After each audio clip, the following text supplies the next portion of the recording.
9h27 sur Direct Gestion, place maintenant à l'édito avec Fabrice. On va parler du pétrole. Depuis août 2014, eh bien, le prix du pétrole, que ce soit le WTI américain ou le Brent de la mer du Nord, eh bien, c'est la chute vertigineuse qui n'en finit plus.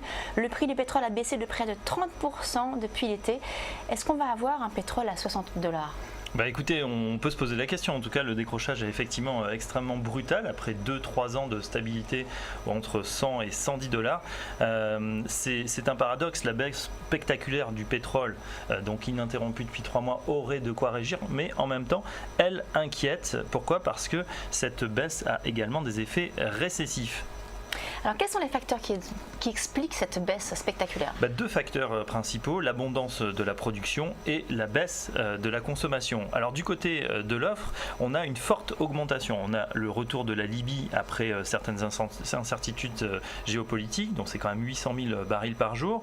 Les États-Unis, évidemment, avec leur gaz et leur pétrole de schiste, qui pèsent sur le marché mondial. Pourquoi ? Ils n'exportent pas, mais ils réduisent également leur dépendance. Du coup, ils n'importent pas ou n'importe plus. Et puis surtout, on a les pays de l'OPEP qui sont plus divisés que jamais et qui ne se sont pas entendus comme d'habitude pour fermer les vannes afin de remonter les cours. L'Arabie Saoudite en particulier, qui jouait jusqu'ici le rôle de régulateur, a décidé de maintenir sa production pour assécher potentiellement les recettes pétrolières qui financent les États djihadistes. Donc là, on est en pleine géopolitique. On pense à l'Iran, bien sûr, mais il y a également la Russie. Un problème également du côté de la demande, parce que face à cette production abondante, eh bien, la demande mondiale multiplie les signes de ralentissement. Exactement, l'Agence internationale de l'énergie a encore abaissé ses prévisions de consommation, notamment pour la Chine, qui est le deuxième consommateur mondial, loin derrière les États-Unis, et l'Union européenne. Évidemment, la croissance mondiale n'est pas en forme, du coup, ça freine la consommation et ça inquiète évidemment les économistes. Alors, qui sont les gagnants et les perdants de cette baisse ?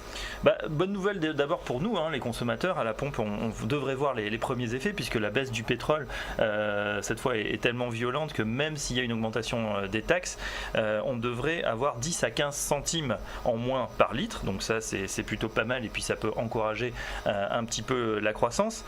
Mais la baisse du pétrole génère aussi un enchaînement macroéconomique négatif. Selon les calculs de Barclays, une baisse du baril de 10% provoque un recul des prix à la consommation de 0,1%. Si on se reconnecte sur la bourse, il y a des sociétés qui vont profiter de la baisse du pétrole, en particulier les compagnies aériennes. On peut citer aux États-Unis American Airlines, Delta Airlines, United Continental Holdings ou encore Southwest Airlines. En France, en Europe, Air France, KLM, Lufthansa, SAS, Finnair ou encore le groupe IAG qui contrôle British Airways, Iberia et Vueling. Alors jusqu'où la glissade du prix du pétrole va-t-elle aller ?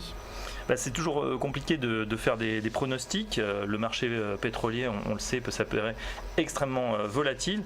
Goldman Sachs, qui est assez respecté en la matière, s'attend quand même à une baisse prononcée qui se prolongerait jusqu'à mi-2015.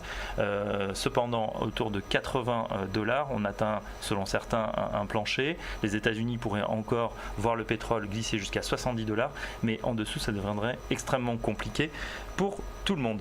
Merci Fabrice. Place maintenant au débat, le débat donc de 9h30 à 10h sur Direct Marché, où vont s'affronter Sébastien Lemonnier de Moins Artis et Jean-Noël Vieille de 360 Xens. A tout de suite.